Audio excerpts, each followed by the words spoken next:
Samantalang nalantad ang hidwaan sa pagitan ng Akbayan at Anakbayan kasunod ng girian ng dalawang grupo kahapon. Nahihimay rin ngayon ang party list system na sagot sana sa tradisyonal na politika pero nilalamon na rin umano ng politika. Nakatutok si Lay Alvin. Ang girian kahapon na nagsimula sa pag-eksena ng mga miyembro ng Anakbayan sa press conference ng Akbayan Party List, malalim ang pinag-uugatan. Matagal nang mahidwaan sa pagitan ng Akbayan at ng Grupong Bayan, ang umbrella organization ng Bayan Muna, Gabriela, Anakbayan at iba pang grupo. Parehong progresibong grupo pero magkasulungat daw ang prinsipyo sa ilang usapin. At ang pinagtatalunan nila ngayon ang issue ng party list. Maaaring magkaiba ang prinsipyo pero kapwa kinalaban ng Akbayan at Bayan ang Administrasyong Arroyo. Pero iba na raw ngayon ayon sa Anakbayan dahil malapit na sa Malacanang ang Akbayan. Again, we leave everything up with the COMELEC. They have the rules the rules as a guide for them to whether to disqualify parties or to accept.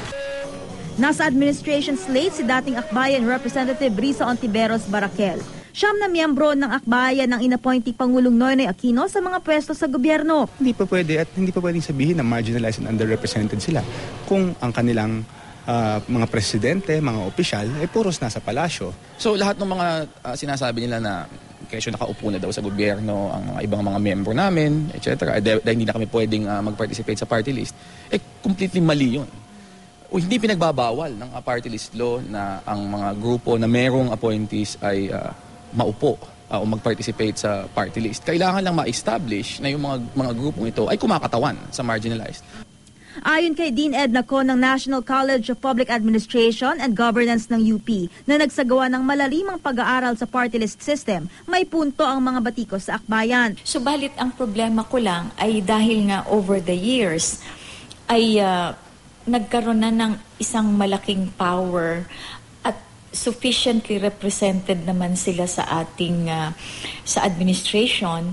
So medyo meron akong discomfort at saka difficulty na matukoy pa sila bilang totally kumakatawan dun sa underrepresented and marginalized. Layunin daw ng party list law na pagkaisahin ang mga sektor na kulang ang representasyon sa gobyerno. Pero sa halip sa paghahangad ng kapangyarihan at magkaroon ng maraming kinatawan, nagkakaroon ng hidwaan ang mga grupo.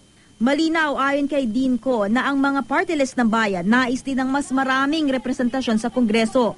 Medyo nagpa-fragment yung halimbawa yung iba-ibang grupo na rin dun sa ilalim ng yung sa Bayan Muna, no? Bayan Muna, tapos pero related naman ito dun sa Gabriela at dun sa Anakpawis and then the Anakbayan. But ang spirit kasi talaga ng political party is to have a unity. Sagot daw sana ang party list system sa traditional politics pero maging ang sistema, unti-unti na rin daw nilalamon ng politika.